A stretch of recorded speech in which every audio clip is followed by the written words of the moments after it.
Wild Ones Podcast, episode 14. I'm Francis, this is Jimmy, and we're going to chat about bike stuff. Hello. Hello, Francis. How are you? I'm sad. Why are you sad? The one chip challenge has been banned or pulled from the shelves. Do you know what that is? Is it where you have to cut down a tree with one chip with your axe? No. Was that close? No. Very far away. People who watched Two Bikes, One Wheelchair when we cycled across America. I didn't watch it. Outrageous.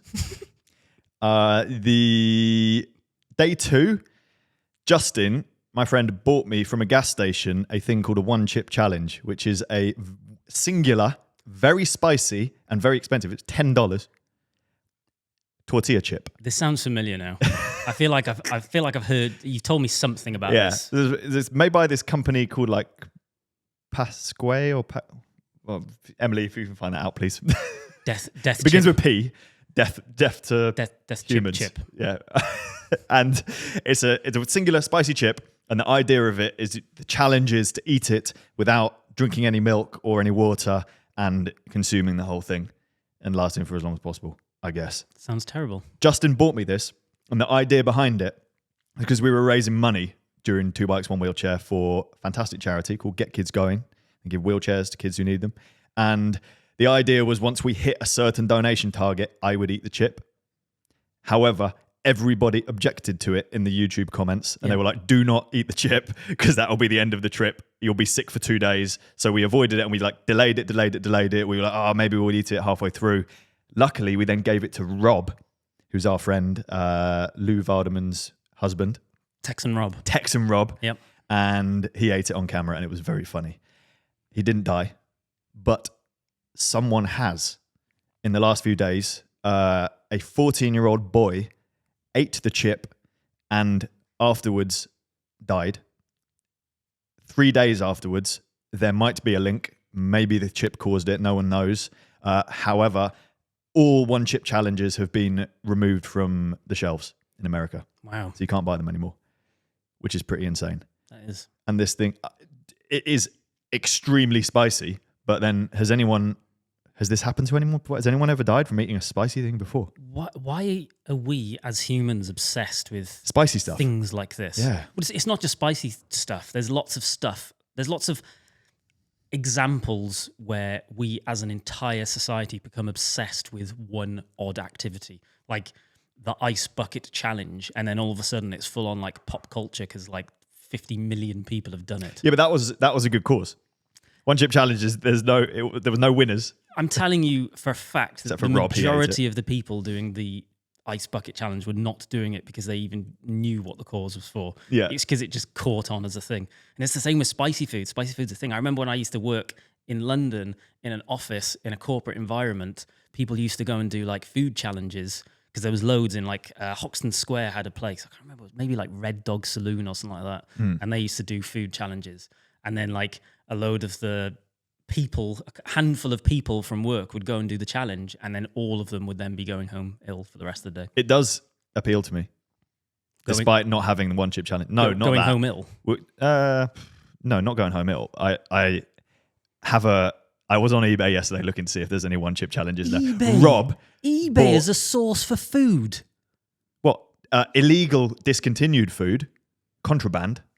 On eBay, and that's your source for purchasing. Well, because I thought if they've been banned, then straight away people are going to people who have them are going to put them on eBay, aren't they, for loads of money? But if spice is the thing that you're after, why not just get a spicy sauce that's actually made in like a kitchen and is legitimate but is really hot? Well, it's not the one chip challenge, is it? How often do you get a vindaloo? Very not often. So why not? But it's not the challenge. What it is? Different. Why It comes in a cardboard box and it looks like a coffin shape. What, a vindaloo? No, one chip challenge. Rob Vardaman has. Well, should I out him on this? Is he handling stolen goods? Because he bought before this news came out. Honestly, the day before I was on FaceTime to him while he was in America, and he had 4 one chip challenges, and he was like, "Oh, I finally got them because I wanted to." Because when he did the challenge in my videos, he ate like 75% of it and then didn't eat the last bit, and he was like, right, I need to go back and eat the whole thing. So now he's got one. So you asked if he's handling stolen goods and then immediately said that he bought them. So I'm going to say he's not handling stolen goods. Well, okay. He's handling now banned. I mean, has there been a recall? Do you have to take them back to the shop? They're probably just going to advise people to not eat them, I would have thought. Which But is going to make people eat them more. possibly. Yeah. Well, you've been on eBay trying to buy food. Outrageous. I'm going to add here for any of our British listeners that by chip, you actually mean a crisp, don't you? You mean Yes, like crisp. a tortilla crisp. Yep, Rather than like a French fry, because it's an American challenge, isn't it? Tortilla chip. We still call them tortilla chips here, though. That is true, Like yes. a Dorito. But it's not one single soggy chip French fry. In a Do you know when box. you're in America, it's hard to find the right flavor Dorito because all the colors are different. Also, a Milky Way is a Mars. Oh my goodness. Yes. So What's- you'd buy what's a that, Mars? bite into it. A Mars is the company that makes is the company that makes all of those chocolates. Yeah. But what is a Mars bar? That doesn't exist. No, it does exist. So wait, no, I'm getting that wrong. It's a Mars bar is a Milky Way, and there isn't a Milky Way. It's one of those where someone's going to correct me in the comment section. There's something weird about it. They're either switched round or one doesn't exist at all. Perhaps a Mars bar doesn't exist in America at all. Should we move on? Yes. We haven't talked about bike stuff yet. Finally, we have more updates about the Zwift Play, which is a controller, which we featured in a video a while back. Zwift kindly sent us one. And it's a controller, two controllers, wireless, that you fit to your Zwift setup, so your indoor bike, and you can control Zwift using it. We discovered, after using it, there isn't actually that many things to do with the controller when you're actually inside Zwift at the moment. However, there is going to be. Emily rightly pointed out, how much did you say it was worth? I said it was worth £10. Yeah, sorry, Zwift. It did nothing. Well, Sorry. and bear in mind, this retails at the moment, it's like £100 to buy. Yes, and that's an introductory offer while it doesn't have much functionality, I guess. Okay, so at some point will be more expensive. However, they are now going to be releasing, I think announced today when this podcast drops, they're rolling out a number of gamified races where you're going to be able to use the controllers to steer your avatar over boost pads, cool, which boost you around the track, make you go faster, collect time bonuses, which are deducted from your final time, steer around hazards and other Zwifters, and choose the fastest line around corners. It's a bit like Mario Kart. It means you can win races against stronger riders if you're not as strong by being a better gamer. So I think there has been a couple. I think there are a couple of versions of this that exist currently, but I don't think you can use the controller or something like that. But ultimately, because I actually watched the presentation that Zwift did in the embargo, had to sign a thing to say I wasn't going to tell anyone until the 13th. I told you guys. I know. So I think there's a couple of, they've done some stuff with this currently, but this is the point that it's like properly being rolled out and it's works properly with the control pad and everything. I think it's amazing. It actually feels like a computer game. This is, I want Zwift to go further down the game route. Well, they're going to Like eventually. it's never really been a sim, has it? Because there's always been power-ups and little things that make a difference in the racing. Even your bike makes a very small difference. So you can choose, like if you unlock the Tron bike or there's a Trek Imonda, I think, in there, which is the one which is super light. So it does legitimately make you go faster uphill in the game. However, Zwift has been used as like the esports platform for competition. And I don't know if that's right. And now they're changing, aren't they? But it's not a sim, it's a game. It's always been a game. I wish it was more like a game. But I think this is all, I think they'll have been planning this from day one. But my opinion is, what they've achieved up to this point is they've created a legitimate business that exists. Like financially, they are like established. Yeah. Which now allows them to take some risks. Like if they started from day one with this, legit cyclists, proper like roadie cyclists would just be like, well, it's a game. Well, that's not for me. Whereas actually what they've got is a core of tens of thousands of people. I don't even know how many people use it. Hundreds of thousands, perhaps. Well, they've done that. They've done what Hoover have done. If you're doing an indoor session, you're Zwifting. To an extent. What? Like, Hoover? I'll do a Zwift session. You say Hoover instead of vacuum, don't you? Why don't I say vacuum? Because I'm correct. You're correct. Yeah. Only about that.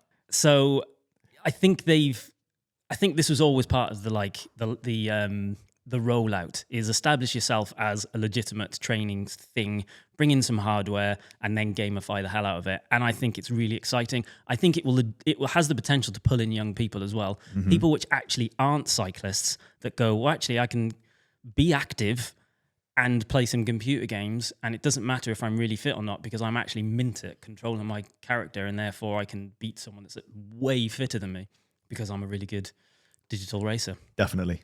I'm looking forward to it. Me I'm too. looking forward to racing you and kicking your ass. Would that happen? What's going I know to you've happen. been practicing your games.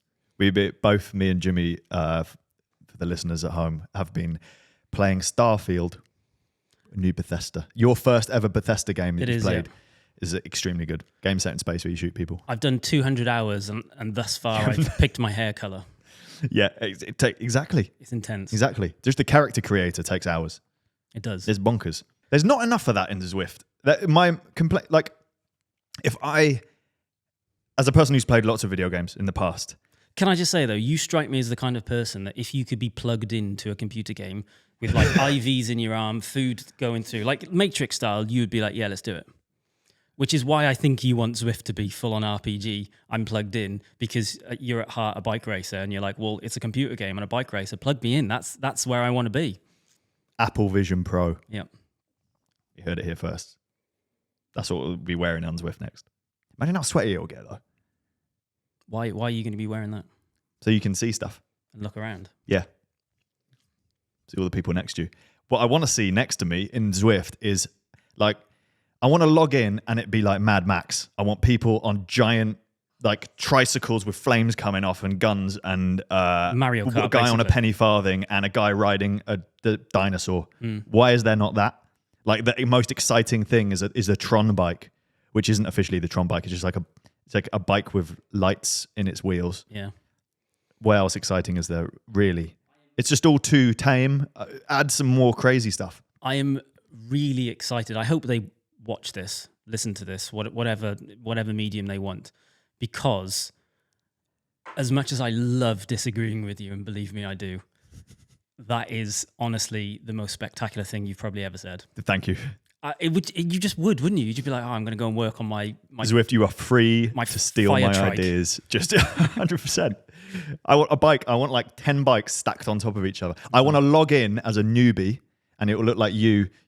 So if anyone's ever played the game RuneScape, the default man that you start with looks exactly like Jimmy. And it's just like a bald man with a beard. And a green. I might buy you the clothes. Yeah, I'm going to buy you the clothes so you can wear it in a podcast. And they're going to go to waste then, aren't they? No, they're going to be worn in a podcast. Yeah, sure. Yeah, please. It would look so good. I'll get you nice ones. Jimmy. Please, Jimmy. It's so good. You could like go to Halloween parties as that man. Yeah, cool. Yeah. Cool. You need an axe. You chop stuff. Where was I going with this? Nowhere. I want to log in as a newbie on Zwift with rubbish kit, like rubbish bike, boring clothes, normal helmet, whatever. And I want to see the people around me at like level 100 and they're riding the coolest stuff. And I'm like, that's what I want to achieve. And I'm inspired to ride really, really far and get the higher levels and unlock the stuff. That's what it should be. That's why World of Warcraft is like, oh, look at that. You log in and you're rubbish. And then you see the people around you and you want to get to that level. Mm-hmm. Zwift doesn't do that at the moment. No. Okay, you get a little bit, the Tron bike's like, oh, the Tron bike, that's quite cool. But that's it. It's not though, is it?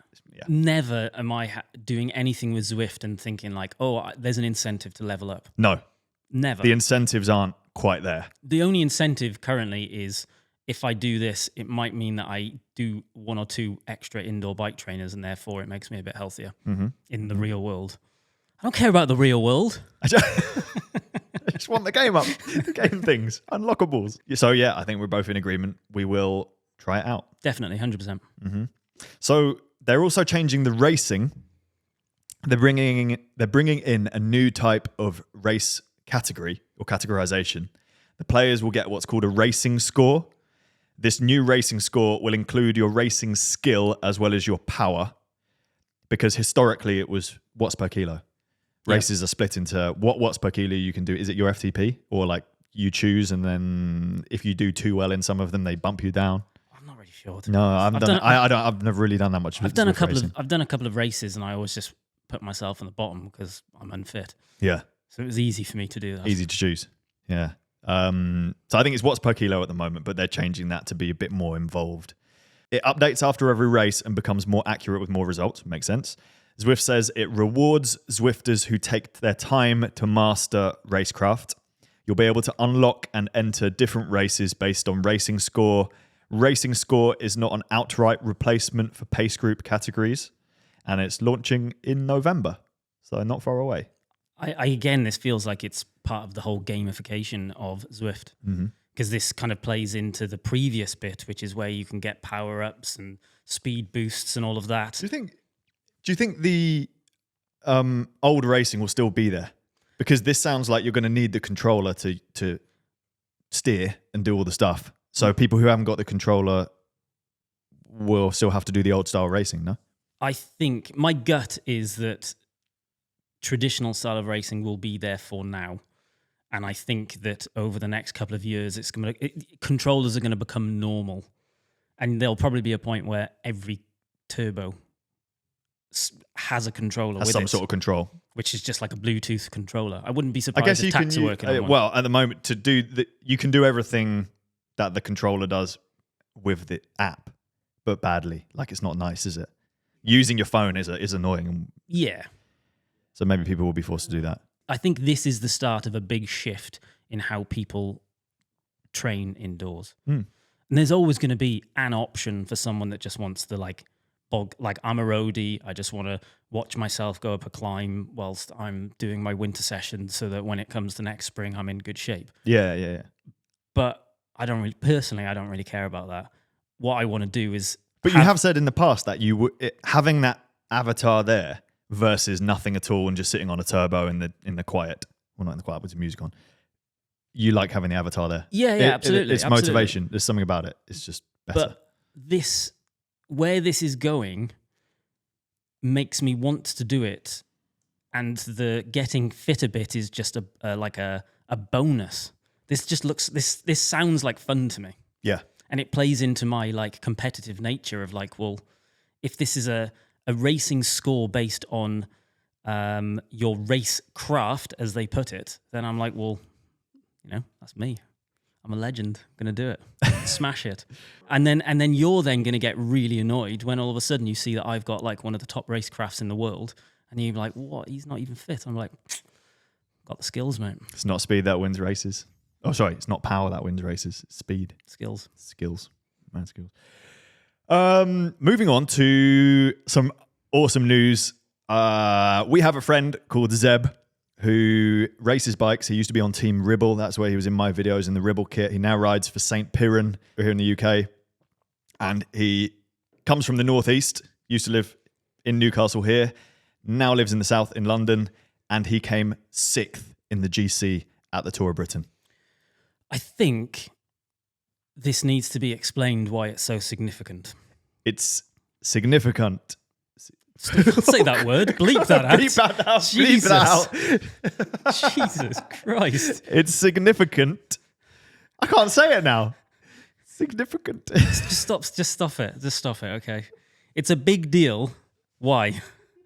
Oh, Jesus. I've lost it.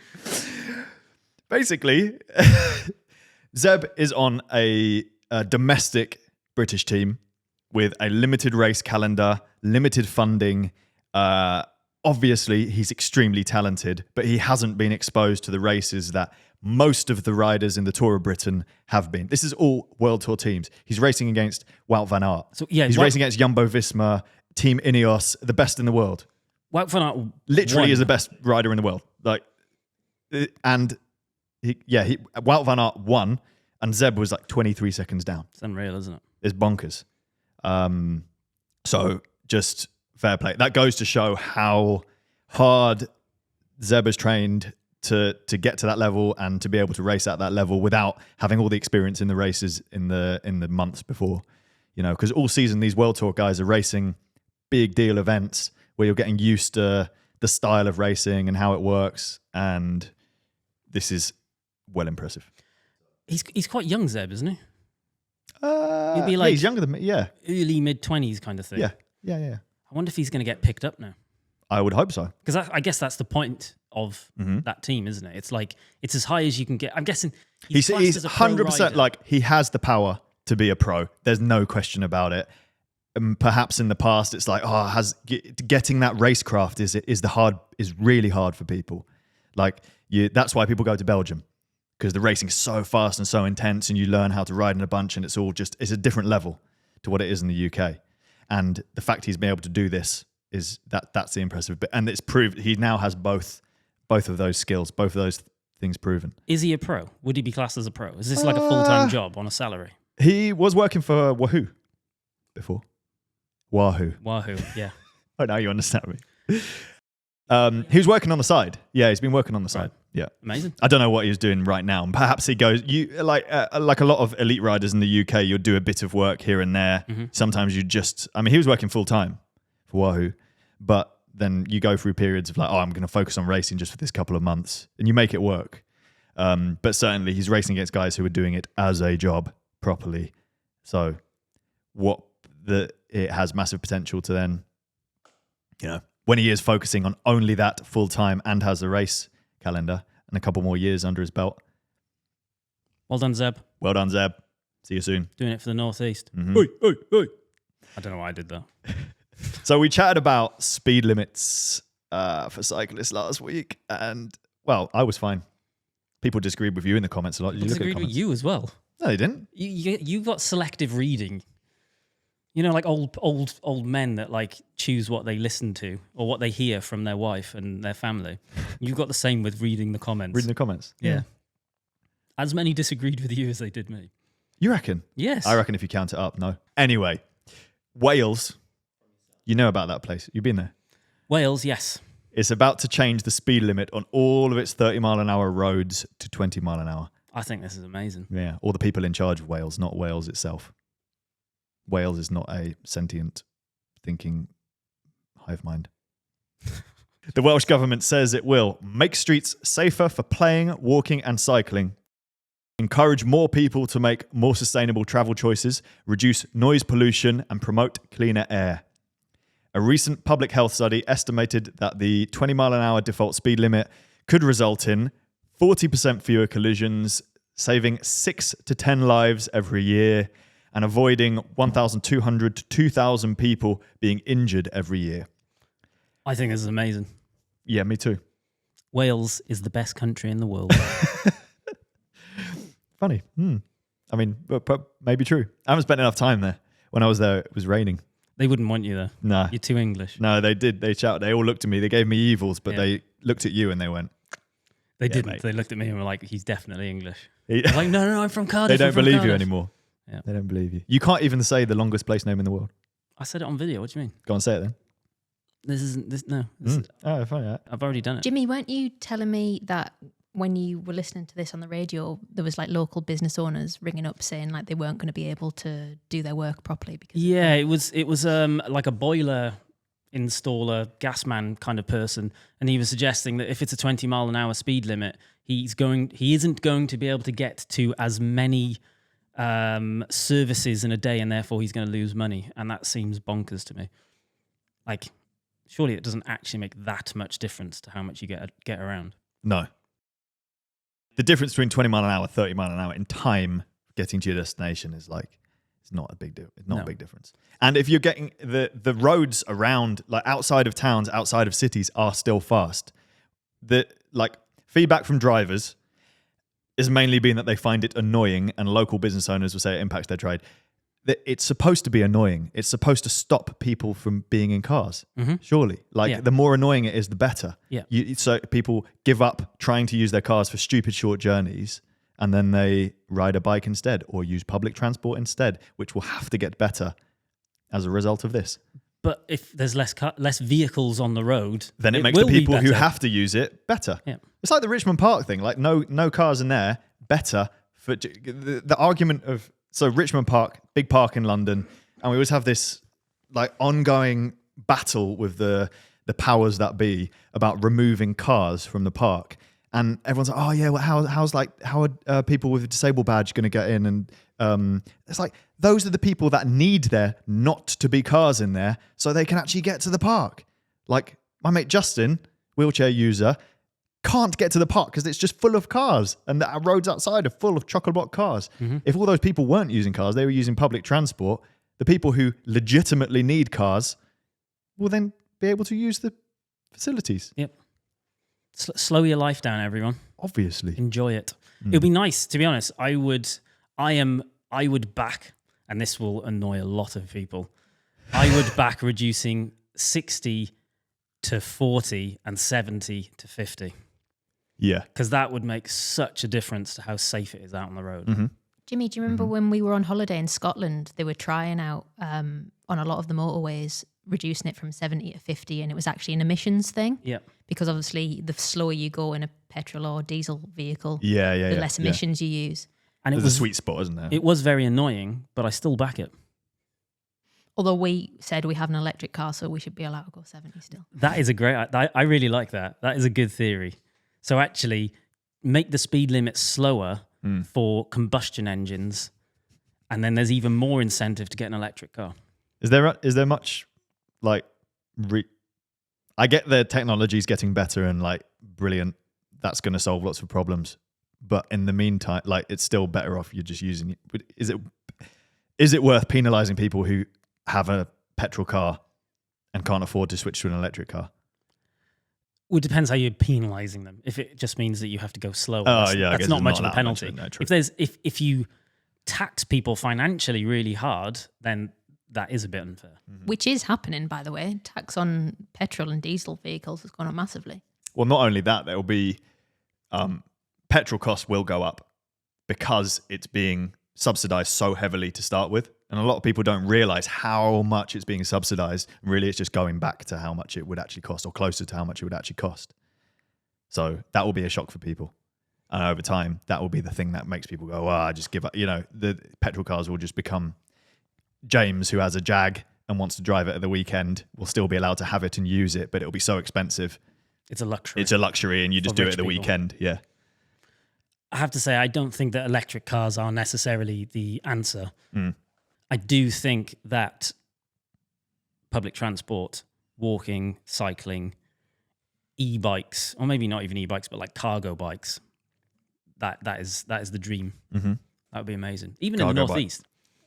Even though we live in a hideously hilly area of the country, the only reason I don't ride here every single time is because it's not safe a lot of the time. Yeah. If I do it in rush hour, I would have to end up going a route that was about 40 miles rather than 15 miles to avoid all of the roads that would just be dangerous for me to ride on. Yeah, they're fast, aren't they? And it's sad. It's sad. Particularly in between our two houses, the roads are beautiful. You ride them for 5 minutes, you're like, this is amazing. And then you get a couple of cars and you're like, oh, this is dangerous. Yeah. I like what you said to me the other day. We were in the car and you were like, you're less likely to have an accident up here versus London, but the severity of the accident would be higher. Yeah. If you did get hit, it's going to be a fast car around a blind corner and something bad's, it's going to be a hospital visit rather than I fell off at 5 miles an hour. Yeah. It is what it is. This is why I ride off-road so much. Well, that's the thing. My route to work's brilliant. I get to... yours is good. Yeah, it's really good. It's really good. I can do 90% off-road. Yeah. And it doesn't slow me down. It's not really slower. Whereas for me to go off-road, I would have to go to concerts. 50 miles. That's really long. That's worth the other direction. Which is it's kind of tempting because that is a canny ride, that. Canny ride. You know what else is a canny ride? No, tell me. A little video that I saw online of Jake Paul having a canny ride. Yeah. Yeah. Jake Paul, YouTube... Sensation. How would you describe... Annoyance. So I knew who Jake Paul was a bit. I knew who Logan Paul was. Big time YouTuber. I've met his editor at a YouTube party before, and this is when he was like first starting. That's kind of when I switched on to it, and I was like, like this guy has an editor who edits his videos, and he was doing a vlog series. Logan Paul's been in trouble for lots of stuff since, but it still seems to be going strong. His brother also had a YouTube channel. They've been battling to you can get the biggest YouTube channel and be huge entertainers, and they both started boxing. Jake Paul then had a Netflix documentary made on him recently, which is where I properly discovered who he was, and it was actually a really good documentary. Whether or not you like him, it was fascinating. Just really well made. I watched in 2 nights. I watched like the Cav documentary and the Jake Paul documentary. And as much as I love the Cav one, Jake Paul one was like they know how to make an interesting show. It really was good.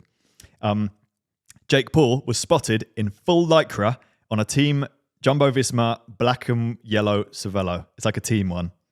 He had a Jumbo-Visma helmet and a pair of Oakleys on. And it's just a shock. I did a double take. I was like, surely not. Surely it's not Jake Paul. It's not quite as random when you realise that his girlfriend is a professional speed skater for the Jumbo-Visma team. Presumably the Jumbo-Visma.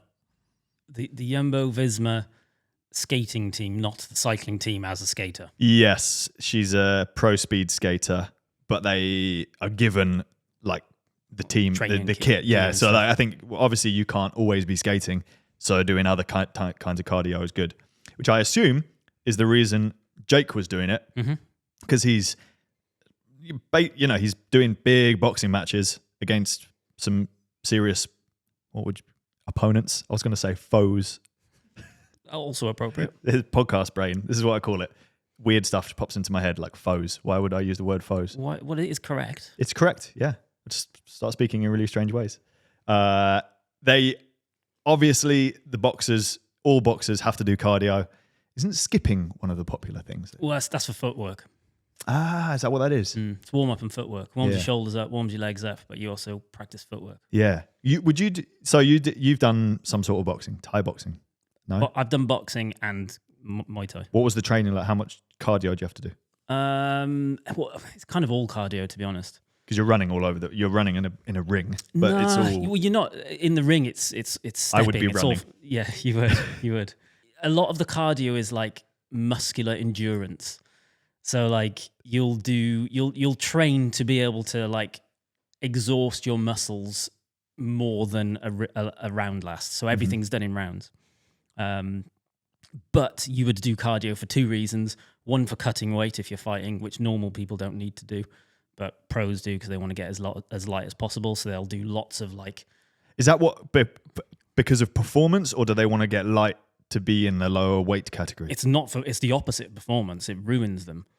It's to be in a lower category. It's essentially to be the most muscular you possibly can be at the lowest weight. So you're just double R'd in your weight. When they actually come to fight, they're like 10 kilos heavier. I have a question for Francis. Jake Paul notoriously likes to challenge other YouTubers to stuff. Would you challenge him to a bike race now he's a cyclist? I officially challenge Jake Paul to a bike race and the boxing match. To be honest, knowing how much bike riding you've done over the last couple of years and at what intensity that's been.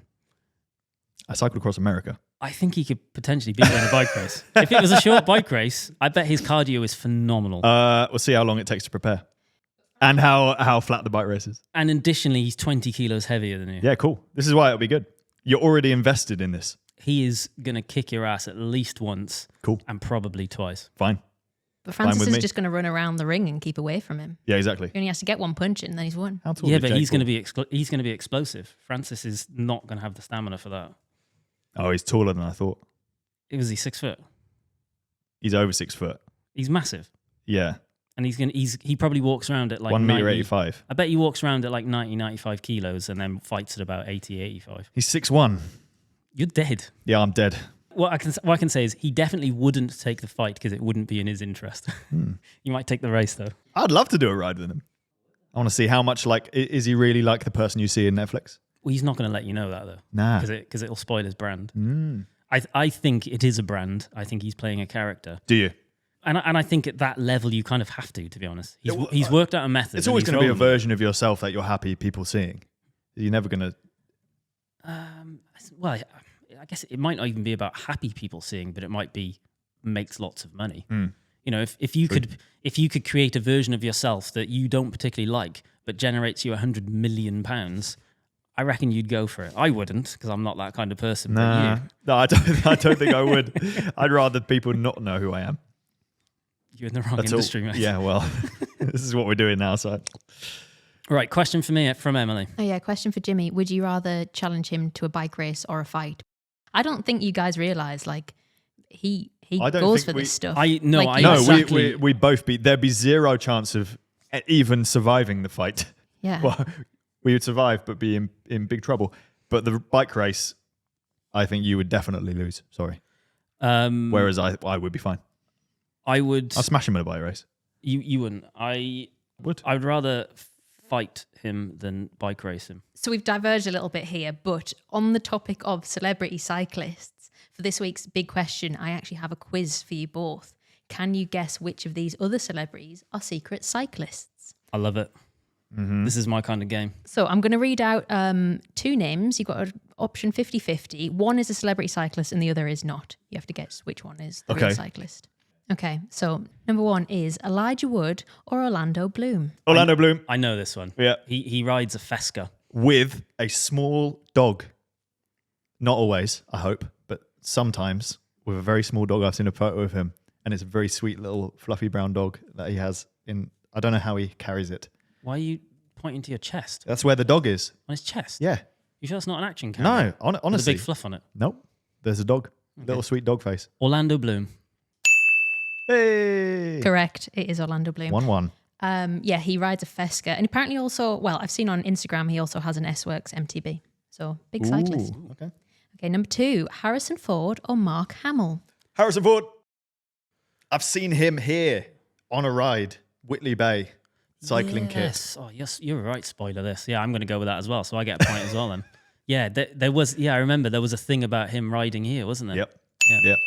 There was indeed. So he is 79 years old and apparently does 40 miles every single day. He was riding a red Colnago around Newcastle city centre and up in Northumberland while he was filming Indiana Jones here a couple of years ago. Yep. Mark Hamill doesn't need a bike though, does he? He just uses the Force.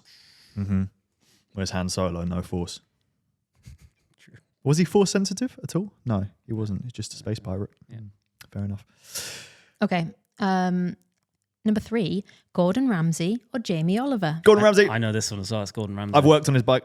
He came to the bike shop. Oh, you always Yeah. drop that. Fitted a chain and some new wheels, some zips. You drop that in Zip any fire opportunity. crests. 2009 probably. Not that no, anyone's counting. He's a really nice guy. Yes, correct. Chef Gordon is a triathlete who competes in multiple Ironman triathlons. Number 4, Usher or 50 Cent? Oh, I'm going to go with Usher. 50 Cent looks like he would ride like a beach cruiser rather than like a racy bike. So I reckon Usher keeps himself in shape. Maybe even does triathlons. I have no idea. I'll say 50 Cent because it's not your answer. The correct answer is Usher.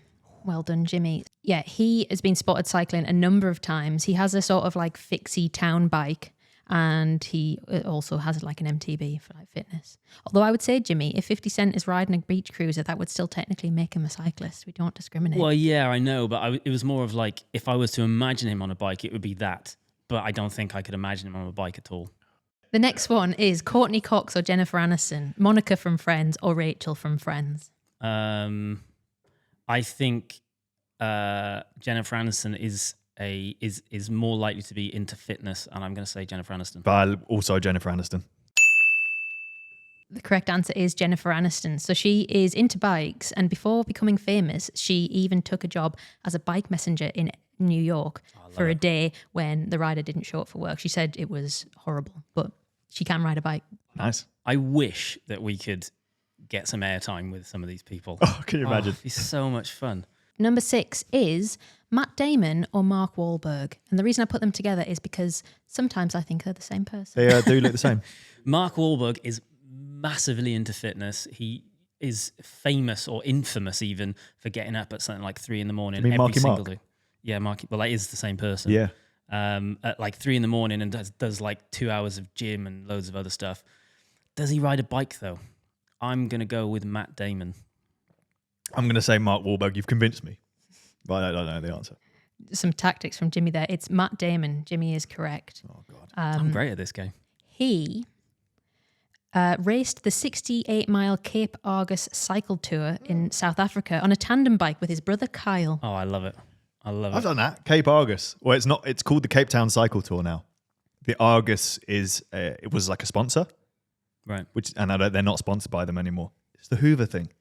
Everyone calls it the Cape Argus. So they're getting all free marketing despite the sponsor not being involved anymore. There you go. Nice. Yeah. Number 7, America Ferrera or Margot Robbie. And for those you don't know, they're both in the new Barbie movie. not know I that. get the vibe that Margot Robbie doesn't do a whole lot of exercise, and I don't know who the other person is, so I'm going with that. You going for Margot Robbie? No, the other one. America Ferrera. I'm going to agree She's with Ugly Jimmy Betty because he's as so well. good at this, but I don't know. I don't know who America Ferrera is. Okay. I do. Ugly Betty. Oh, She's an actor. yeah. Yeah. Oh, I know who that is. I reckon she rides a bike. Yeah. Yeah, you are correct. It is America so good at Ferrera. this. She completed her first triathlon in 2016 and has since done a few more. Amazing. Good for her. Next one, J-Lo or Beyonce. And if you say you don't know who they are, we're going to have words. Oh, I know who both of these I think they're people are. both into fitness. I feel like I've seen Beyonce on a bike, Me too. but I feel like it was like Just like a hybrid town or bike. something. Yeah. A town bike. I imagine J-Lo's like properly into fitness though. So I'm gonna go. Maybe they both ride bikes, but J-Lo's actually like a triathlete or a roadie or something. I'm going to go Beyonce. Okay. What's the criteria? Where's Lycra? I don't know. Yeah. And the answer is So the answer that I had was J-Lo, and I just put Beyonce in because she's another singer. But actually, I've just Googled She does, and right, she yeah. does also ride bikes. So the correct answer is both. Oh, So we both win. you Everyone's both a win. winner. pretty Everyone sure I is a said winner. that, so I get 2 points. The next one is Jared Leto, or Matthew McConaughey. Ooh. Matthew McConaughey definitely does triathlons. That's speculation, but I'm confident. Jared Leto, I reckon he just... Because he's a busy guy. He's, top level film star. He's in a band. He's got to keep still himself going? in shape. 30 Seconds to Mars. Probably. He keeps himself in shape. I think he doesn't have the time to also like regularly ride bikes or do triathlons. I think he just hits the gym. I am going to say Matthew McConaughey as well. I think he's more likely. He's in good shape. He is, yeah. He's Well, in they're good both in shape. good shape. Yeah. But I feel I get Jared like a Leto cardio does vibe weird off him. stuff, doesn't he? He like fluctuates in weight, and he's like a method. He's like who's the other guy? Christian Bale. He's that kind of dude, isn't he? He commits to the role in mad ways. But then, Whereas Matthew McConaughey always looks healthy and the same. Oh no! Wait, no. Exactly. That's completely wrong, isn't it? He got so skinny for the Dallas Buyers Club. Dallas Buyers Club. Which they were in together. Oh. That's the link. All of these have a link. Oh, it's just, Emily's great quizmaster. yeah. I'm going with I can't say his name. Maybe he did loads of cycling to get Matthew. skinny for that role. Matthew McConaughey. I'm going Matthew McConaughey. Correct. It is Matthew McConaughey. He does triathlon, correct, Jimmy? And he also has been seen riding with Lance Armstrong. I'm guessing because they're both from Texas. Maybe? Oh yeah, of course, yeah. Speculation. Next one, Madonna or Mariah Carey? Ooh, Madonna, 100%. There's no way Mariah Carey does anything other than sits in the sun. I agree. Correct. Madonna. It is Madonna. She rides a Cannondale. Next one. Like you got, she rides a camel. I feel sorry for her in her creaky bottom bracket. Say that. Next one, 2 legends of the football world, Alan Shearer or Ian Wright. I know this one, Because I accidentally screamed it out last night when I was preparing these. but I did know that. I already knew that as well. So Alan Shearer. I know that as well. It is Alan Shearer.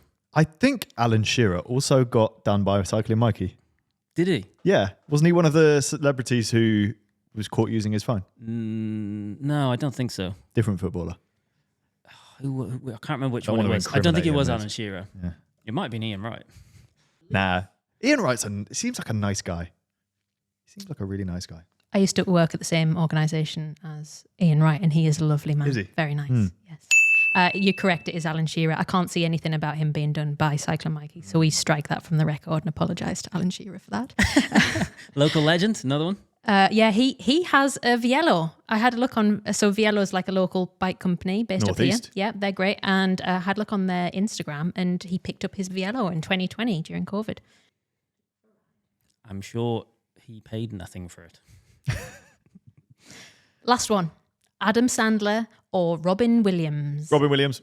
Robin Williams had something like a 300 vintage bike collection Did he? from like I Tour knew de he France winning loved the bikes. Tour de France. Yeah, he was. Huge collection of like famous bikes that had like significance that had been like, Eddie Merckx's winning bikes and things like that. And it was absolutely massive, and he used to ride all the time. And I wish I could ride a bike with him. I love him. Yeah. I absolutely love him. Yeah. If there was the opportunity to pick anyone on this list to go for a bike ride with, it'd be Robin Williams. Correct, it is Robin Williams. And yeah, you're right, Jimmy. He had a huge collection of bikes, lots of classic ones, lots of limited edition ones, lots of like cross-discipline ones. Like he had a big chopper and like, just loads of very fun stuff. And they were all put up for auction after his death. So well done. Jimmy is the winner. You got 12 Thank you. and Francis got 10. Just by following my answers. I think you followed my first like 4 at least. Only because you cheated. You knew the answers. Time for another round of overrated or underrated. I'm going to read out a list of things and you're going to tell me if they are overrated or underrated. Jake Paul. Every time we start this game, the first one drops in and I'm just like, So I watched the Netflix documentary, and for the first time ever, I appreciated his work ethic. I'm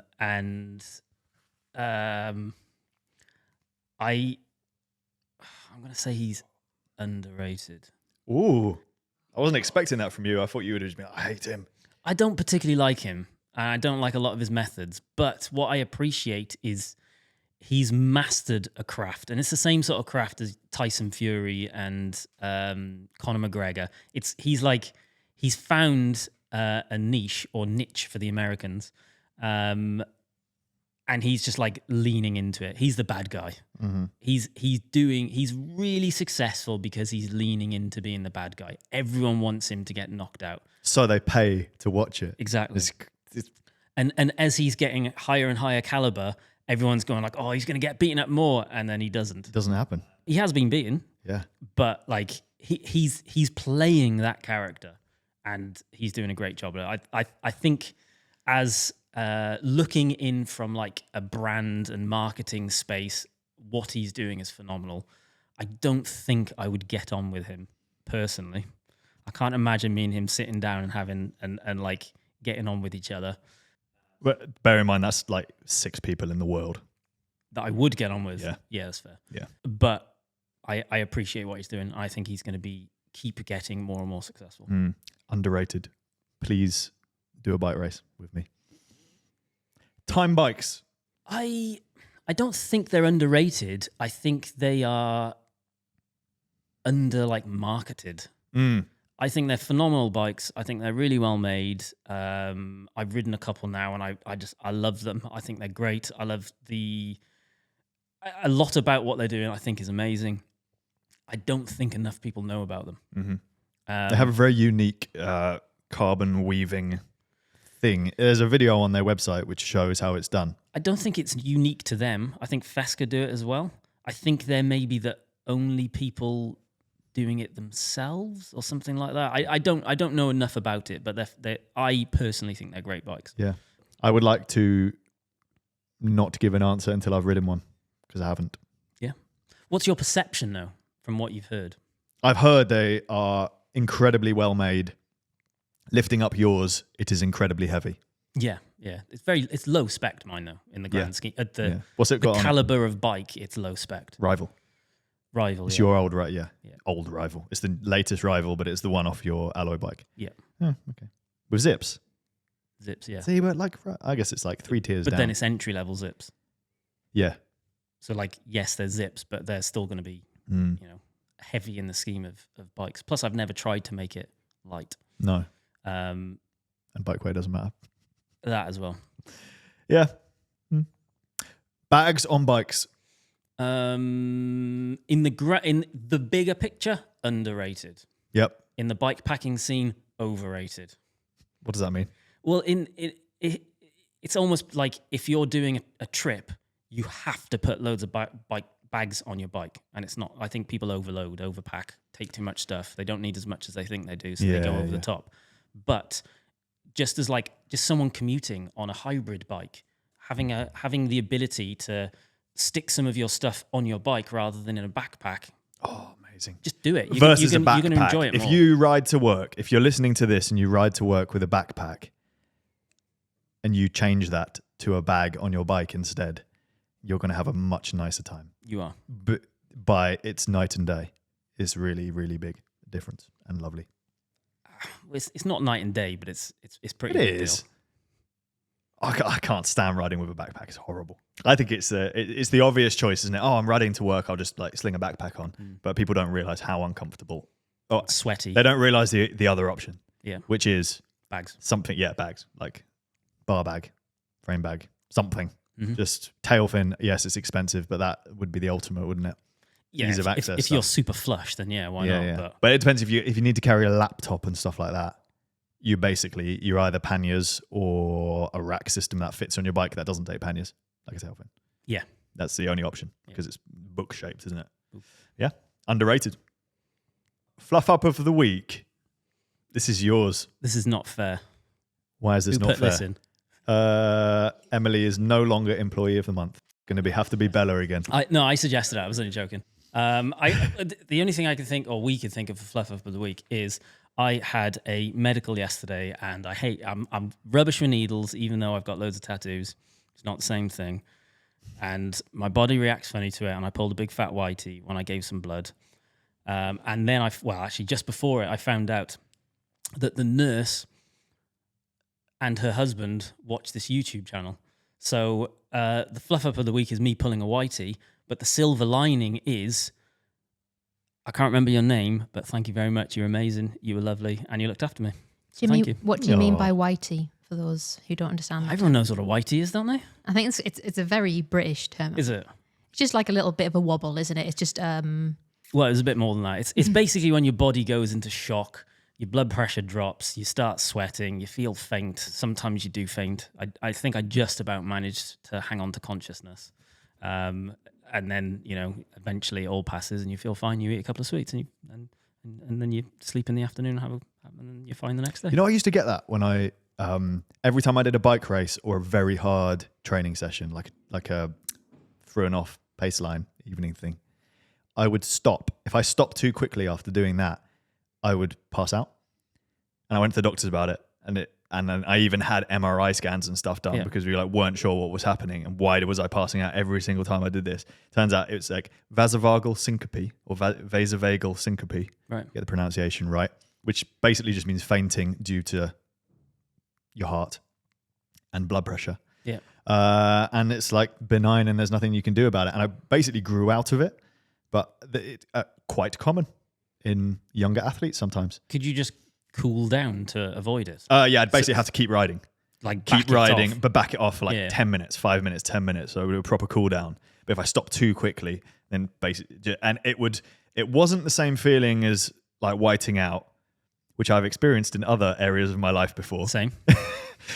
It was the feeling, and this is the definition. Like if you look at this up on the internet, vasovagal syncope, the feeling of impending death is what's reported.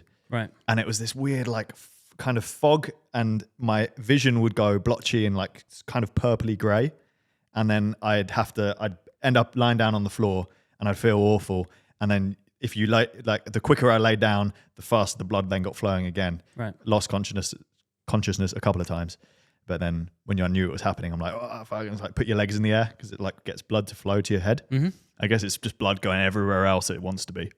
It needs sounds to be. like a Whitey. Yeah, pretty much. So fluff up of the week is pulling a Whitey, but the thing we're taking away from that is it's okay. Yeah. It's not embarrassing. It doesn't matter. It happens to everyone. It's fine. Well, not necessarily in that scenario, but in a scenario. Yes. Some point in your life, you were probably faint. Happened. Yeah. And it's fine. Next up is Listeners Takeover. And we have a question from Gabe in Washington, D.C. Good name. Yeah. My question for you is, do you have any cycling-themed pickup lines to share? Jesus. There's a woman on my group ride who I like, but I haven't had a chance to ask her out yet. Any help is appreciated. Cheers. All right, my first thought is don't use a pickup line. That's weird. Just because there's a woman on your ride doesn't mean that you should be asking her out. Make sure it's actually warranted before you start slinging at women just because they're on bikes and going yeah, she's going to be into me because I ride a bike as well. You know, you need to pick up some other signals first and make sure it's reciprocated before you start jumping in there.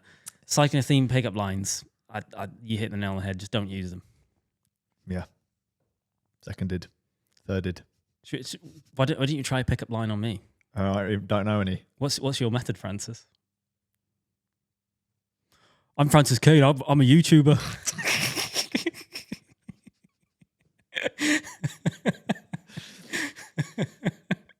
As the resident woman, I'll chime in on this as well. Yes, please do. Number one, I completely agree with Jimmy. As a woman, you end up being like a minority on a bike ride, and sometimes get unwanted attention. Obviously, it's difficult, you know. You want to interact with people, but also understand that from her perspective, it might just be something that she encounters quite a lot. And sometimes you just want to ride your bike and not be bothered. Yeah. There you go. Don't be weird. Ask her out at an appropriate time. Maybe not on the bike ride. Or not at all. Just be alone. Just be alone, Gabe. Someone else. Poor Gabe. Choose someone else. Yeah. Why? Wait, have we? What if they're destined to be together and are really nice? Is Gabe definitely a man's name? Have we just made an assumption that it's a man? Gabe is a man's name, isn't it? I've only Gabriel. ever met male Gabes, but who knows? Well, no, it's not Gabriel, is it? It's just Gabe. If it is a woman, then just shoot your shot. I complete opposite advice. Just go for it. Agreed. It'll be less. Yeah. It'll be less intimidating. Yeah, agreed. But still don't use the cycling theme pickup line. Nah, or pickup lines in general. Are you going to give me your line yet? I haven't got one. Have you got a pickup line? You give me an example of one pickup line. Emily? Did I sling a pickup line at you? Well, me and Jimmy Through Tinder. God, first here we go. interacted on Tinder, and do you know here we what? Tinder's great because you both. It's like you both know why you're there, right?